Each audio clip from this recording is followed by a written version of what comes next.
Saudação a todos e a todas desse nosso ecossistema. Sejam bem-vindos e bem-vindas ao nosso canal Ecoteologia Decolonial.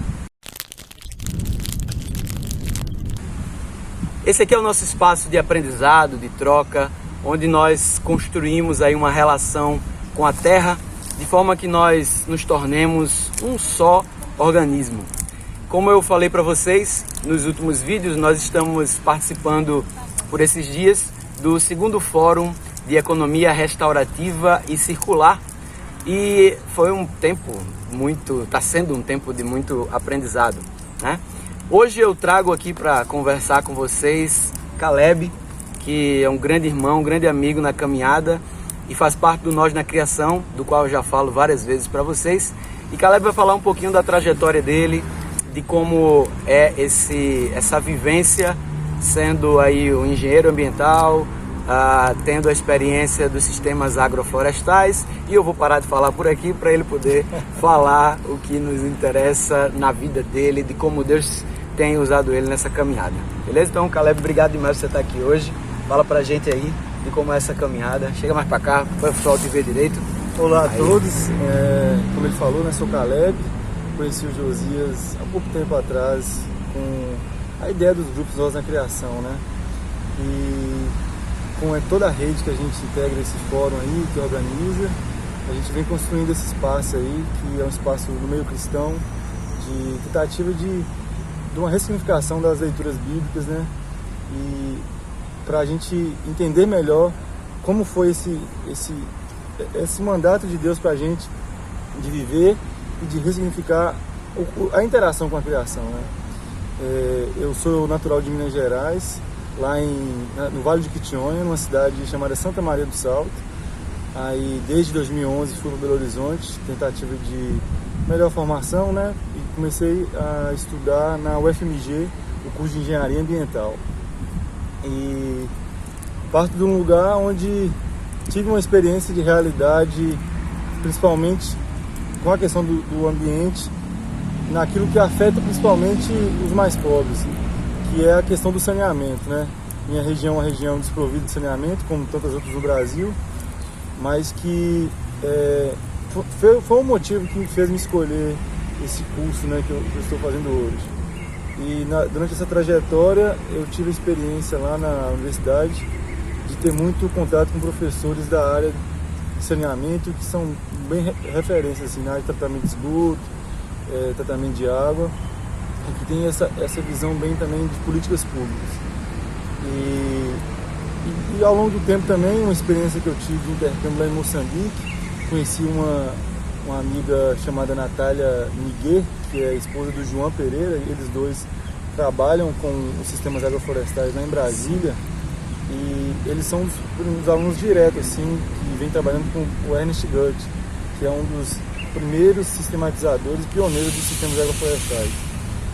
Particularmente ainda não tive a experiência prática, concisa, assim, bem aprofundada, mas já venho tendo algumas e principalmente caminhando na parte mais teórica, estudo e divulgação deles. E dentro de toda essa emaranhada de coisas que a gente tenta buscar para regenerar, para recuperar, para preservar o meio ambiente, também vi o que eu poderia estar fazendo no momento era ser uma ponte entre os agricultores com sementes crioulas, que é o que eu tento às vezes fazer, assim, de coletar uma semente crioula ali em eventos que acontecem lá em Belo Horizonte e espalhar para outros lugares aí.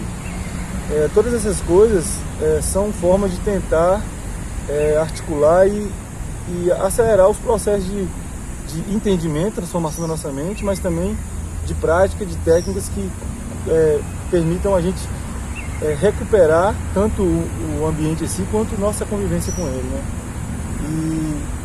Mas é isso, assim, tô falando demais aqui. Não, você tá falando algo que talvez muitas das pessoas que estão nos ouvindo não saibam que existe, né? Por exemplo, eu até bem pouquinho tempo atrás tinha pouquíssima relação com as sementes crioulas, né? Caleb traz essa informação aqui hoje. Hoje nós somos guardiões de sementes crioulas, uma função que nos dá muita honra de ser, porque a gente sabe que a gente é guardião de algo que pode nos socorrer no momento de um colapso alimentar. Sim, né? certamente. No momento em que a gente tem visto a indústria do alimento, né, muitas aspas aí, produzindo alimento de plástico, sementes que não germinam. Se você pegar uma semente de soja que você compra no supermercado hoje, Ou de milho, ou né? de milho, né? Se você plantar, ela não vai nascer. E se nascer, ela não vai vingar, né? Então, isso é muito importante que a gente saiba nesse processo, né? Você falou aí do Ernest, inclusive a gente vai colocar no link aqui, que também foi Caleb que me apresentou o trabalho do Ernest, que é a agricultura sintrópica a partir do sistema agroflorestal, que não precisa haver desmatamento, muito pelo contrário. A floresta, ela contribui na produção de alimento. A gente vai colocar o link aqui. E teve um dado muito massa, eu queria que você falasse sobre isso, que a produção de alimento a partir de agrofloresta é inúmeras vezes maior do que a produção no agronegócio, né? Você pode falar um pouquinho disso, Caixa? É uma coisa muito interessante, porque toda a lógica que a gente vive na produção de alimentos está voltada para uma produção imediata, muitas vezes, de um alimento só, que está tudo numa lógica de lucro. Por que isso? Aí você fala, não, você não pode lucrar. Claro, os pequenos agricultores eles têm que ter sua renda, sim, mas isso é totalmente diferente de lucro. Lucro é uma coisa que você está além do que você precisa, além da economia de ter o suficiente. A integralidade é aquilo que nos faz suficiente para a gente alimentar, para poder ter as relações de troca com a materialização de um produto. O agricultor precisa de melhorar a casa dele e tal. Mas por que isso norteia todo o princípio de produção? Porque já começa na escolha do terreno. Você não vai escolher um terreno irregular porque não vai propiciar que máquinas entrem ali. A produção em monocultura, ela acaba gerando desequilíbrio ecológico e às vezes só tem um tipo de alimento ali, aquela praga, né, aquele inseto que comeria aquele alimento, ela começa a vir e reproduzir rapidamente ali. E aí você precisa usar agrotóxicos para combater. A própria terra ela vai se exaurindo de alguns nutrientes, né? Porque cada planta tem sua necessidade nutricional. E aí, se por exemplo, você tem só milho lá, o milho às vezes precisa de muito nitrogênio, vai tirar todo o nitrogênio da terra e alguns outros minerais.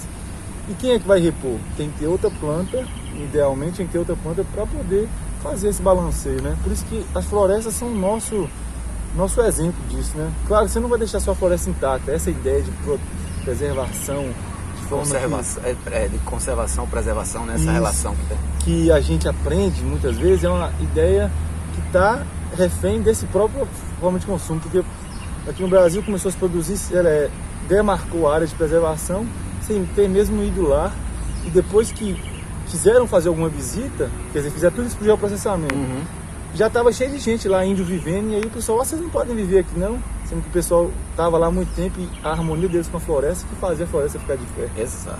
Isso é uma coisa muito interessante. Isso que você me falou agora me lembrou uma conversa. Eu falo conversa, mas foi uma agressão que eu recebi na internet, que a gente estava falando onde eu fiz uma postagem sobre isso, né? Sobre o quanto a utilização dos agrotóxicos, são perigosas para a gente. E aí e aí eu falava de equilíbrio.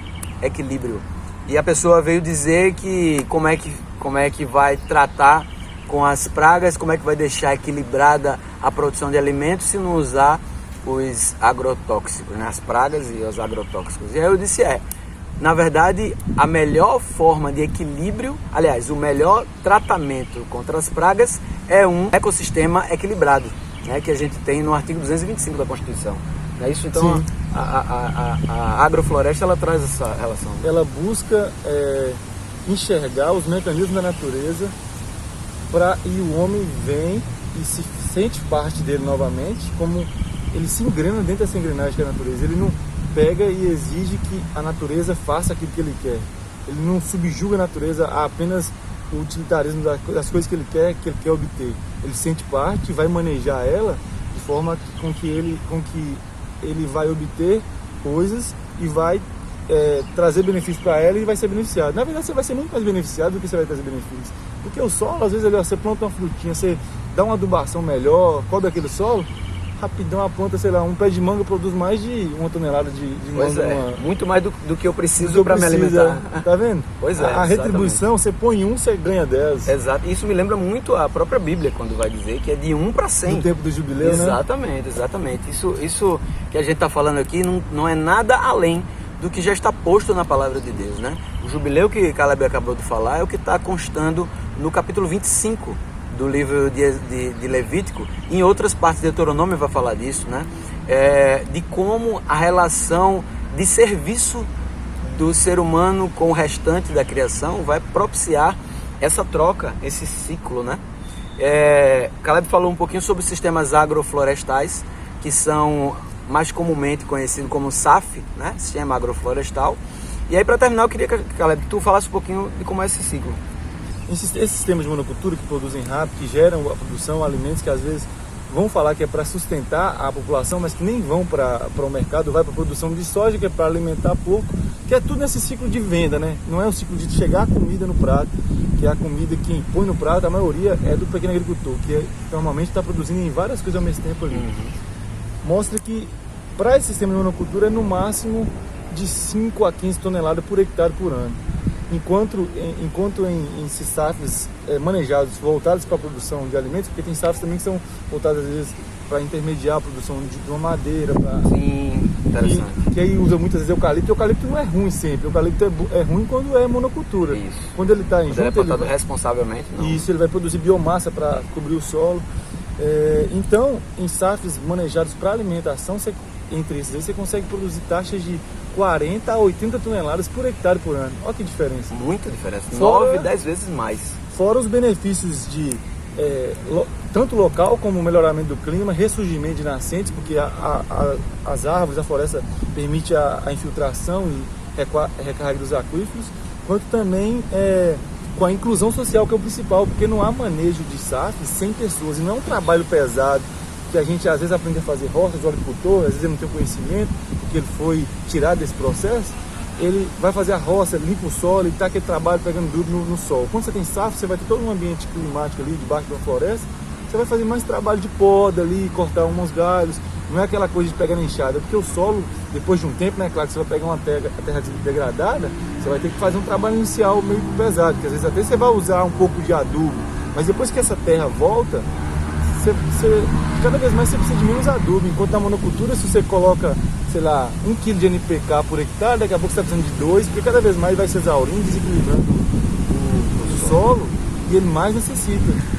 Isso é um desequilíbrio químico que acontece, e aí começa a descarregar, abrir buracos, erodir, e aí é o processo de desertificação, né? E parece assim, a gente conversando aqui, parece que é necessário muito conhecimento científico, parece que é necessário se tornar um engenheiro agrônomo para entender isso, mas nos enganamos quando a gente pensa isso, porque isso que Caleb falou aqui, do ponto de vista científico, como eu falei de Levíticos 25, está posto lá, né? Se a gente ler o capítulo 25 de Levítico todo, a gente vai entender que o 7º ano de plantio, você não plantava nem colhia nada na sua terra. Você ia deixar a terra descansar. E deixar a terra descansar quer dizer que iam cair folhas, iam cair frutos, árvores iam cair, iam alimentar de novo esse solo para que pudesse haver uma nova produção a partir daquele solo descansado, né? Então, quando a gente fala que a criação de Deus ela é sustentável, é porque ela é. O desequilíbrio acontece por conta de intromissões. E voltando a essa coisa do jubileu, assim, complementando, né, de o ano aceitável do Senhor, o Zé Marcos, na palestra dele, falou, né, que o ano aceitável, nesse jubileu, era um ano a cada 7 anos. Quando ele pede o ano aceitável, não quer dizer que a gente tem que sempre, a cada 7 anos, ter esse intervalo para fazer isso, não. Deus quer o ano aceitável sempre. Isso. E aí você não para de pensar só assim, vou deixar a terra descansar um ano e ficar sem produzir alimentos. Não. O processo de produção na agrofloresta já imita o ano aceitável. Você deixa a terra descansar no momento, cobrindo ele com matéria orgânica, e depois você vai e deixa uma planta ali. Aquele processo ali de manejo já está permitindo a terra descansar.